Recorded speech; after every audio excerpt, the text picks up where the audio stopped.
venceu o mal e aqui nasceu Cordeiro de Deus, o Filho de Deus. Em pura graça ele cresceu e como homem aqui viveu, sendo escravo da dor, da aflição, mas seu poder foi o amor. Deus Emanuel, príncipe da paz, luz para as nações, Cristo, eternamente Rei, estrela da manhã, Santo, Santo de Israel, Jesus.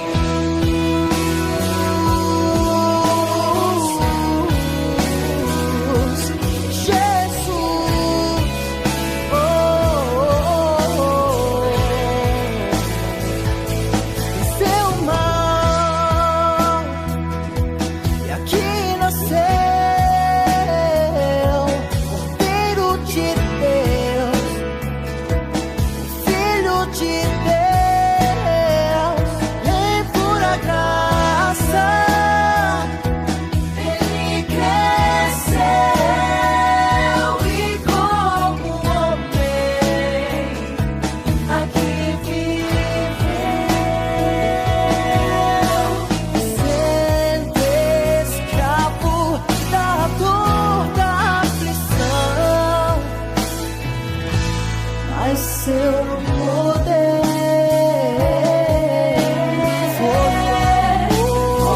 o amor. Deus Emanuel, príncipe da paz, luz para as nações, Cristo, eternamente Rei, estrela da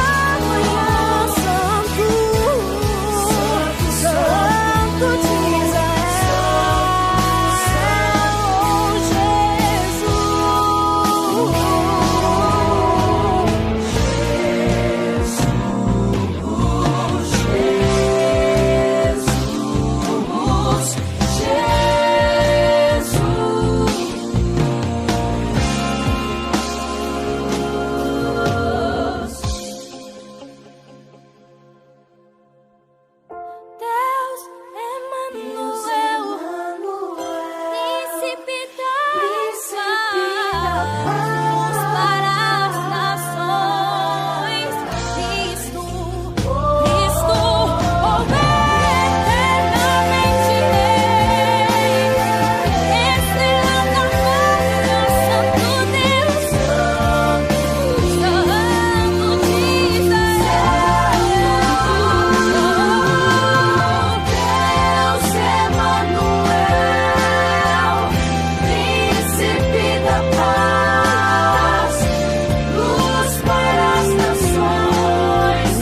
certo? E nós estamos, irmãos, vivendo em um tempo em que esse selo não apenas deveria se tornar conhecido diante das pessoas, mas que, ao mesmo tempo, a Escritura nos revela que este mundo, na realidade, tirará do meio do povo de Deus a liberdade religiosa. E quando for tirada essa liberdade religiosa, não é à toa que dentro de um contexto profético, você vai ver Apocalipse capítulo 13, que a besta que surge do mar, que a besta que surge da terra, juntamente com a imagem da besta, eles se reúnem, certo? Para então tirar a liberdade religiosa, certo? E dentro de um contexto profético, você pode perguntar assim: pastor, o que é a besta em si? Quando você pega ali Apocalipse capítulo 17, você vai ver uma mulher montada numa besta escarlate, tá? Aquela mulher ali é uma prostituta, e dentro das Sagradas Escrituras você vai descobrir que mulher na Bíblia representa a igreja. Mas lembre-se, ela pode representar tanto a igreja verdadeira, quanto ela pode representar a igreja falsa, certo?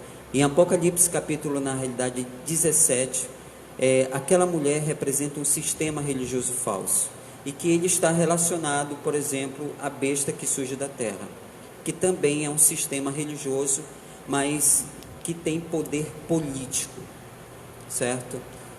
A besta é um falso sistema religioso que tem poder político, poder secular, poder do Estado, poder civil, certo? E que ele usa a legislação para criar leis, para assim impor à humanidade, certo? Então essa mesma besta de Apocalipse capítulo 13, que é um sistema religioso falso associado ao poder político, é o mesmo poder que está sendo representado por aquela mulher que está montada ali naquela besta escarlate. Ela é um falso sistema religioso. E detalhe, muitas pessoas ficam assim perguntando: e a imagem da besta, o que se trata? Bem, se a besta em si é um falso sistema religioso, a imagem da besta é uma cópia, certo? O que seria uma cópia? Também outros falsos sistemas religiosos. E como identificar isso, pastor? Você apenas observa que em Apocalipse capítulo 13, 17, a mulher que está montada ali naquela besta, que é um sistema falso religioso, ela diz que ela é grande e que ela é mãe, e que ela tem muitas filhas. Entenderam? Então ali, na realidade, as filhas são outros falsos sistemas religiosos. E nesses últimos dias da história da humanidade, a Sagrada Escritura deixa bem claro que todos os sistemas religiosos falsos deverão se unir. Mas pelo outro lado, ali está a Igreja de Deus, sendo representada por uma noiva virgem pura, certo? Que foi vista no céu, e que a característica dessa igreja é que todas aquelas pessoas que fazem parte, elas observam a lei do Senhor, certo? E nós descobrimos que o selo, a marca, o sinal de Deus é o verdadeiro dia de adoração. Então, se a igreja verdadeira nos últimos dias, ela observa a lei de Deus, significa que Deus ele não mudou o seu selo, a sua marca, o seu sinal, ou seja, o verdadeiro dia de adoração. Então, nós estamos vivendo no tempo em que as profecias diante dos nossos olhos, elas estão se cumprindo, queridos. Querido irmão, você que me ouve aí, nos acompanhando de forma online, as profecias relacionadas ao tempo do fim estão diante dos nossos olhos. E o que significa? Que os eventos finais serão muito rápidos e que então nós como igreja deveremos estar preparados para a volta de Jesus, porque uma vez que os eventos finais serão rápidos, Jesus então logo se manifestará nas nuvens do céu com poder e grande glória. E eu queria nesse exato momento ler aqui com vocês Mateus capítulo 11, o versículo é o versículo 21. Uma vez que nós sabemos que os últimos eventos estão diante de nós, estão prestes a se cumprir, há uma advertência de Deus para a sua igreja nesses últimos momentos de graça que estamos vivendo. Eu quero que você leia, acompanhe aí comigo, Mateus capítulo 11, o versículo é o versículo 21. verso 21, que diz assim: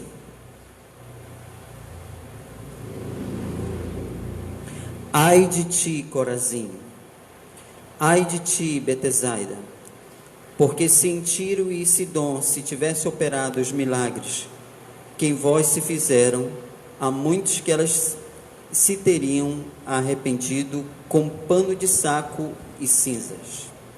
Pare bem aí. O texto bíblico que nós acabamos de ler, ele é um texto que fala sobre lamentação. Não é à toa que, por exemplo, Deus ele começa dizendo assim, ou melhor, Jesus começa dizendo assim: ai de ti, Corazim. E você então pode perguntar assim: mas por que Jesus então está se lamentando sobre aquela cidade? Sobre os habitantes daquela cidade? Bem, a cidade de Corazim, ela tem uma triste história. A palavra de Deus nos revela que Jesus ele foi a essa cidade de uma forma literal, juntamente com seus discípulos, e ali ele pregou o Evangelho. Irmãos, já é um grande privilégio nós podermos ouvir o Evangelho pregado por um homem de Deus, por um servo de Deus, por um filho de Deus. Agora você pode imaginar quão grande privilégio é poder ter, não apenas visto, existir nos dias em que Jesus nasceu neste mundo. Que grande privilégio é ter visto Jesus literalmente, mas ter ouvido ele. Naqueles dias, na realidade, Jesus ele visitou aquela cidade, e vocês sabem que sempre Jesus aglomerava um grande número de pessoas ao seu redor, e ele então pregava o Evangelho para aquelas pessoas. Mas diz as Sagradas Escrituras que vocês se lembram, por exemplo, que Jesus ele também pregou na cidade dos samaritanos. Na realidade, a princípio ele não foi pessoalmente, mas a mulher samaritana foi testemunhar de Jesus, e depois eles ouviram Jesus pessoalmente. Vocês se lembram o que foi que aconteceu? Houve uma grande conversão ali naquele exato momento.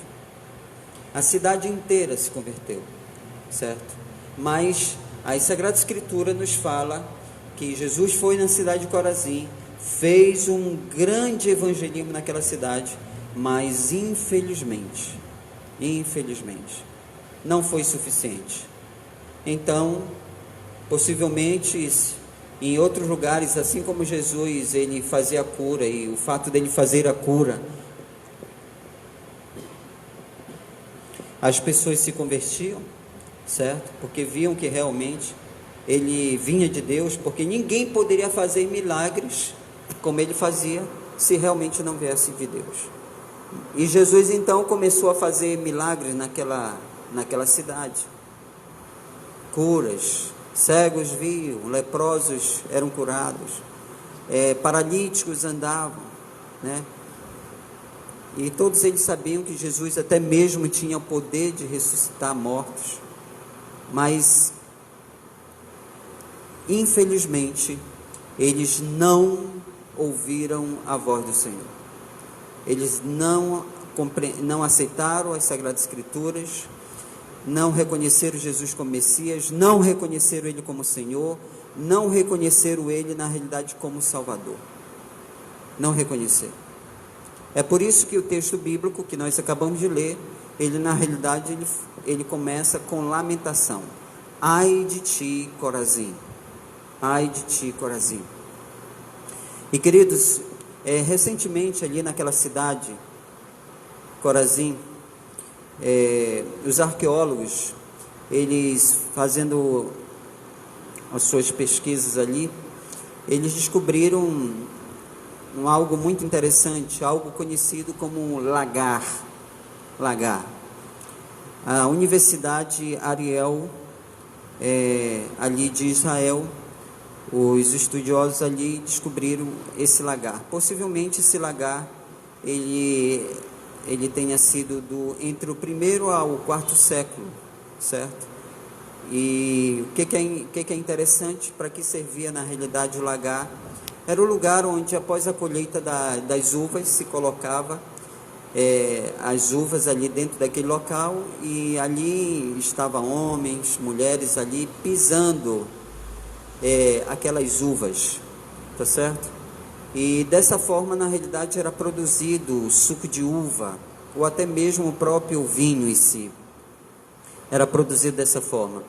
É interessante que muitos questionam, mas por que, ao invés de pisar, por que eles não usavam a mão? É porque, na realidade, a uva em si, ela contém uma semente na parte interna dela, e que, se apertar muito, pode quebrar, e essa semente, ela libera uma espécie de óleo, resina, que torna amargo o suco da uva, entenderam? Torna amargo, então praticamente compromete o suco de uva. Então, como a planta do pé, na realidade, ela é bem macia, então se pisa sobre a uva, e ela então passa a produzir o suco da uva. E assim, na realidade, era produzido o suco da videira. Agora, o que é interessante nisso tudo? Que o lagar, que é mencionado, que fazia parte da cultura ali naqueles dias da cidade de Corazim, ele também é mencionado no livro do Apocalipse, especialmente o capítulo 14. Apocalipse capítulo 14. Eu queria que vocês lessem comigo, por exemplo, Apocalipse capítulo 14, que fala sobre o lagar. Apocalipse capítulo 14.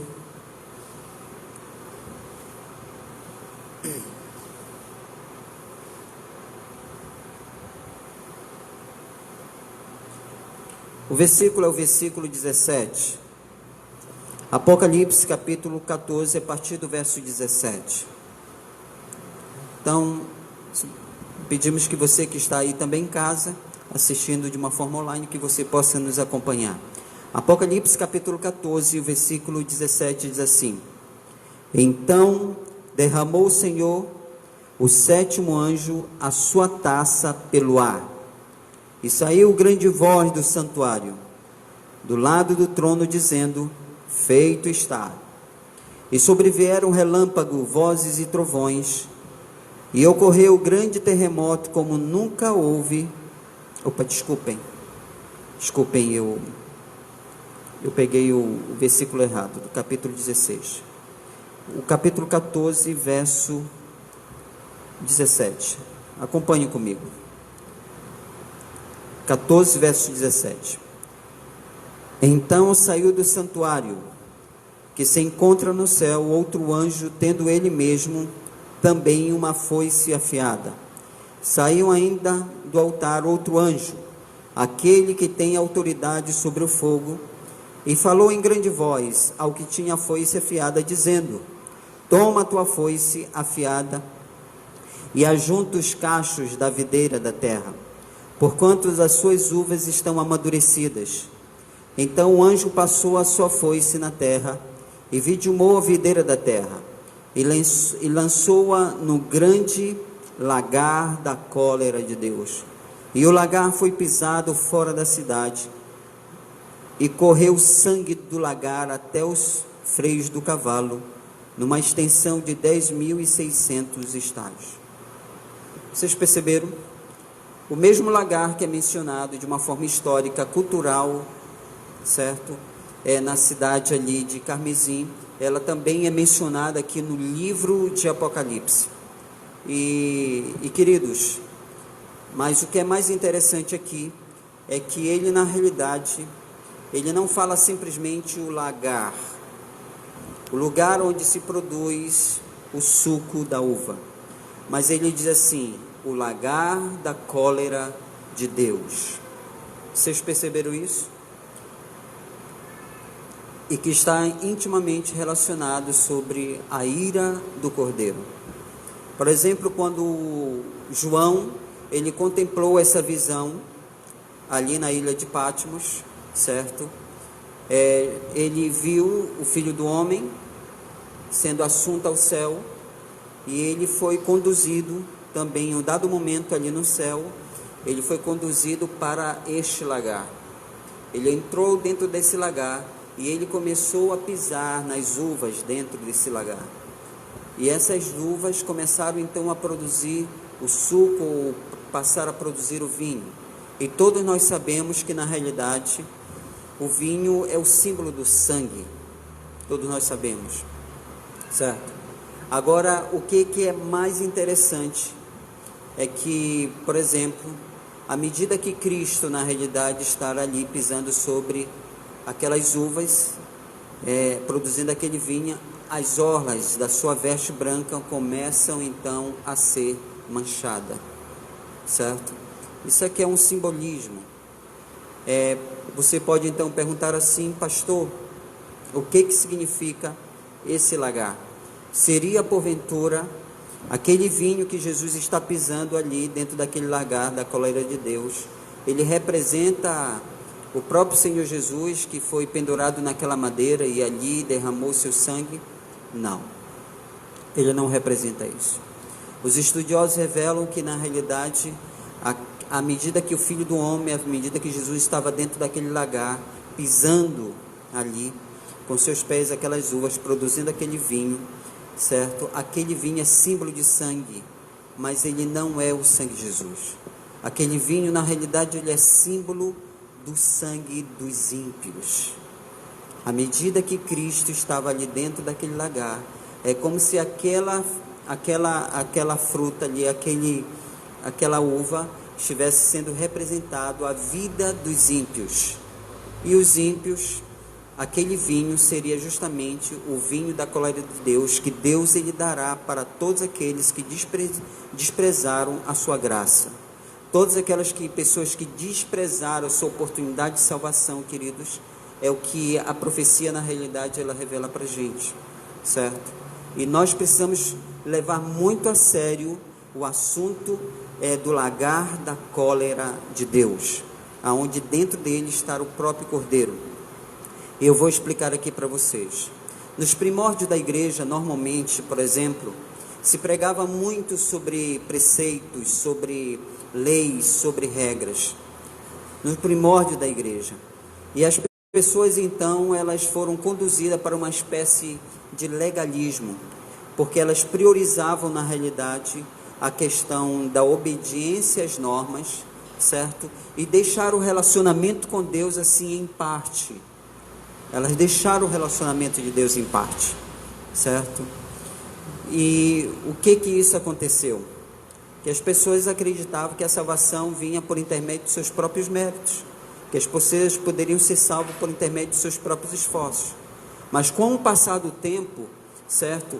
A igreja, principalmente nesses últimos dias da história da humanidade, a igreja já mudou de atitude. Ao invés dela exaltar os preceitos, ao invés dela exaltar as obras humanas, ela simplesmente, na realidade, ela está agora pregando o relacionamento com Deus. Mas de que forma, pastor? De uma forma liberal, certo? Muitos dizem assim: agora o que Deus ele quer é o teu coração. Não é necessário mais você, na realidade, submeter aos princípios. Não é mais necessário você submeter a lei. Não é necessário. Uma vez salvo, salvo para sempre. Muitos assim argumentam isso. E o que também é interessante nisso tudo? É que essa pregação ensina o seguinte: que Deus aceita você como você é, certo? Não importa como na realidade você está, certo? E assim as pessoas passam a olhar a graça de Deus como se fosse uma graça barata, como se ninguém tivesse que fazer renúncia, como se ninguém tivesse que fazer sacrifício. Você entende? Então todos falam do Cristo do amor, do Cristo humilde, do Cristo que na realidade perdoa, do Cristo que na realidade salva. E hoje as pessoas só estão falando na realidade, irmãos, de paraíso. Mas eu quero dizer para vocês aqui que o livro do Apocalipse ele está mencionando uma coisa, preste muito bem atenção, que foi mostrado o Cordeiro, esse mesmo Cordeiro que derramou seu sangue, foi por você e por mim, foi mostrado ele entrando dentro desse lagar, certo? Da cólera de Deus, dentro desse lagar. Daqui a 5 minutinhos eu estarei terminando essa mensagem, então preste bem atenção no que você vai ouvir agora, certo? Uma coisa é certa, você pode assim perguntar, mas como é que o cordeiro que derramou o seu sangue está dentro do lagar, pisando com seus pés a vida dos ímpios, e daquele sangue, que é o sangue da ira de Deus, dará a beber para os ímpios? Como é que se explica isso? Preste muito bem atenção, irmãos. Você que está aí nos acompanhando de forma online, preste muito bem atenção. Deus, irmãos, é bem verdade que Ele te ama tanto, que Ele nos ama tanto, certo? A ponto de nos tirar de dentro de uma casa que está à beira de pegar fogo. Ele realmente nos ama. Ele é comparado na realidade àquela mãe que vê realmente seu filho ali dentro da casa pegando fogo, e ela vai lá, coloca em risco a sua vida para poder salvá-lo. Isso revela o amor de Deus, um amor que na realidade a eternidade será curta demais para que nós possamos compreender. Mas o que muitas pessoas na realidade confundem é que, por exemplo, ao mesmo tempo que Deus, o seu amor impulsiona Ele para vir a este mundo, para morrer por nós, certo? Mas ao mesmo tempo, o Apocalipse fala que esse cordeiro, ele se ira. Ele se ira, esse cordeiro. E o que isso significa? O que significa a ira do cordeiro? A ira do cordeiro significa, irmãos, que tudo que ele fez, ele foi entregue nas mãos dos pagãos, ele foi julgado de uma forma injusta, açoitaram ele, colocaram uma coroa de espinhos sobre ele, colocaram uma cruz pesada sobre ele, condenaram ele injustamente, mataram ele. Ele ao mesmo tempo ele diz assim: filhos, eu morri por você, eu fiz tudo isso para poder te salvar. Mas se você desprezar, se você rejeitar, se você virar as costas diante de tantos apelos, de tantos clamores, de tantas súplicas que eu estou fazendo para você, infelizmente, eu quero dizer uma coisa para você, que você na realidade vai se perder. Você vai se perder. Pastor, Deus está nos obrigando? Deus não nos obriga.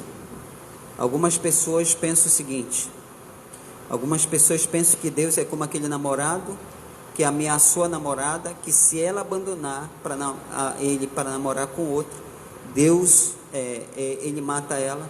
Muitos pensam que Deus é assim. Mas por que Deus ele faz isso? Imagine só, irmãos, por exemplo, um peixe fora do rio, fora do mar, fora do oceano. O que vai acontecer com ele? Ele vai morrer. Ele vai morrer. Aquelas pessoas na realidade que estão desprezando a graça de Deus nesses últimos momentos da história, certo? Quem está desprezando a graça de Deus, assim como o peixe não consegue viver sem a água do rio, do mar, do oceano, assim somos nós, seres humanos. Olhem para mim aqui. Eu não tenho vida em mim mesmo. Eu simplesmente sou uma parte de Deus. Eu só estou vivo porque essa parte de Deus está em mim. E assim você que está nos assistindo, e assim cada um dos irmãos que estão aqui. Olhe para a pessoa que está do seu lado, ela é uma parte de Deus. E o dia que Deus decidir, eu quero de volta a parte que me pertence, o que vai sobrar de mim, de você? Nada. Porque todos nós somos nada. Você compreende? Então eu e você precisamos de Deus. Você sabe o que é a cólera de Deus? O lagar da cólera de Deus, irmãos? Será quando Deus ele terá que na realidade colocar os ímpios dentro do lago que arde com fogo e enxofre. E você quer saber o que? Há uma tradução, há uma interpretação melhor hoje para inferno também. Ele não apenas representa a sepultura e outras lugares aonde vivem hoje os demônios, que é em plena escuridão e trevas. Mas há uma interpretação nova para a palavra inferno. Por exemplo, as pessoas que vão ser lançadas dentro do lago que arde de fogo e enxofre, são aquelas pessoas que não estarão mais na presença de Deus. Então, o que é o lago que arde com fogo e enxofre? É a completa ausência de Deus. Entenderam?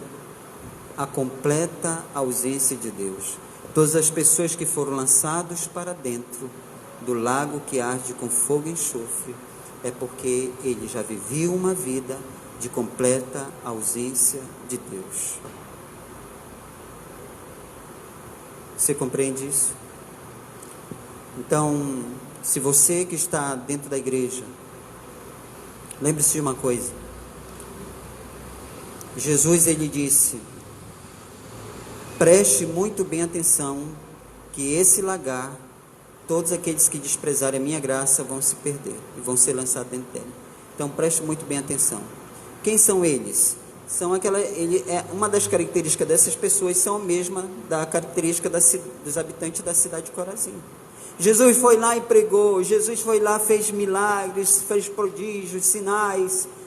Jesus fez tudo o que ele poderia ter feito para poder salvá-los. E o que eles fizeram? Eles rejeitaram. E Jesus disse assim: filhos, deixa eu falar uma coisa para vocês. O lagar da cólera de Deus que você merecia, eu recebi quando eu estive lá na cruz do Calvário. Agora, se você rejeitar a minha graça sobre sua vida e não buscar por uma conversão diária, se você não buscar por uma consagração diária, se você não buscar por uma santidade diária, você então terá que experimentar por si só esse lagar dos últimos dias, o lagar da cólera de Deus.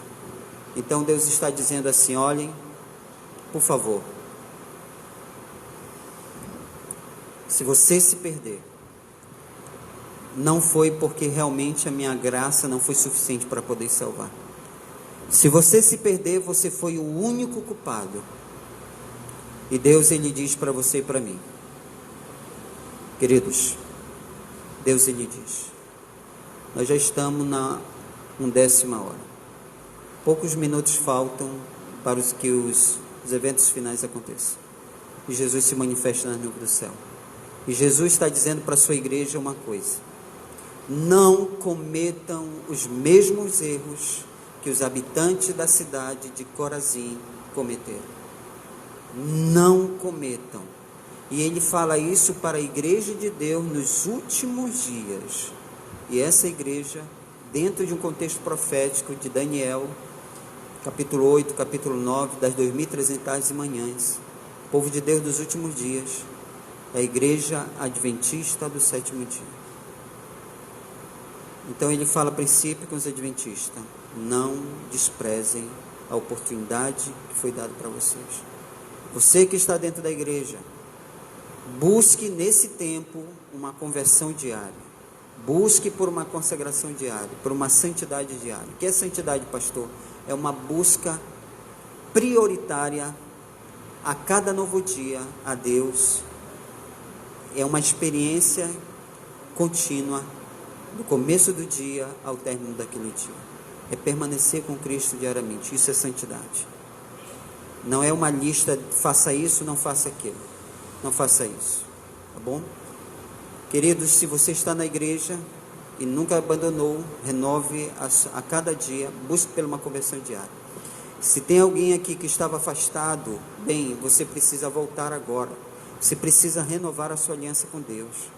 Se tem alguém que na realidade está aqui, está nos ouvindo, e que você já fez 1, 2, 3 estudos, ainda não tomou a sua decisão, ainda não foi batizado, filho, você está como aqueles habitantes da cidade de Corazim. E o lagar da ira de Deus está preparado para pessoas que estão agindo como você. Então, entregue a sua vida a Jesus, batize-se o mais rápido possível e a cada dia viva uma experiência de uma conversão que se renova a cada manhã.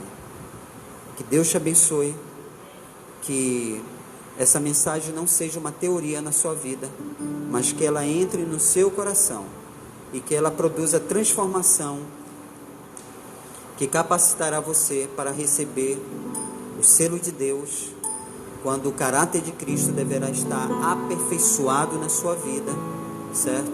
E quando Jesus se manifestar na nuvem do céu Os anjos vão ver quem são aqueles que realmente o caráter de Cristo foi completado na vida. E eles vão ver e dizer: esse daqui foi comprado pelo precioso sangue. Esse daqui ele levou a sério a mensagem. Esse daqui se humilhou na minha presença. Esse daqui não brincou com o pecado. Esse daqui não brincou com a graça de Deus. Esse daqui não zombou de Deus. Que Deus te abençoe. Leve a sério. Eu creio, querido irmão que está nos ouvindo aí, de forma online, eu creio, olhe bem para mim. Eu creio literalmente que é agora. Que Deus já está nos dando as advertências necessárias, que nós vamos ver, assim como aqueles que viram Jesus na primeira advento, aqueles que viveram naquele tempo, nós que estamos vivendo nesse tempo aqui, eu creio que nós vamos ver Jesus voltar. Mas eu quero estar do lado certo, daqueles que ouviram as advertências divinas e atenderam ao seu apelo e buscaram Ele, levar a sério a sua salvação. Que você possa fazer isso também, e que todos os irmãos que estejam aqui presentes façam isso.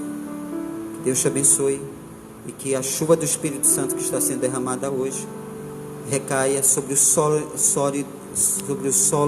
árido de muitos corações, produzindo vida e fruto para a tua salvação. Eu convido você que você feche os seus olhos.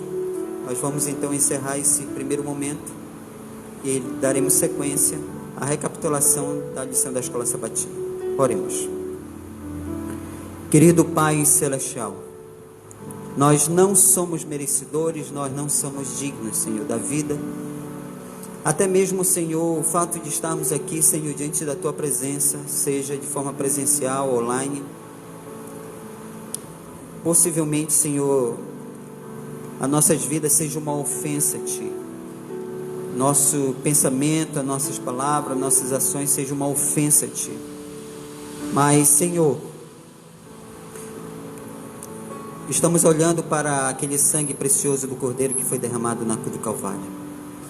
E Ele está sendo nos feito uma proposta que nós não devemos temer, mas que nós devemos nos agarrar ao Cordeiro e permanecer com Ele. E permitir com que esse sangue nos lave, nos purifique, limpe o nosso coração de toda a poluição do pecado. Então, por favor, Senhor, nos ajuda. Conceda-nos, Senhor, essa graça de que a obra que o Senhor começou na nossa vida termine. E que agora, Senhor, o Senhor continue com todos, de forma presencial online, na recapitulação da lição, e que o Senhor unja os lábios do professor. Em nome de Jesus. Amém. Que Deus te abençoe. E um feliz sábado.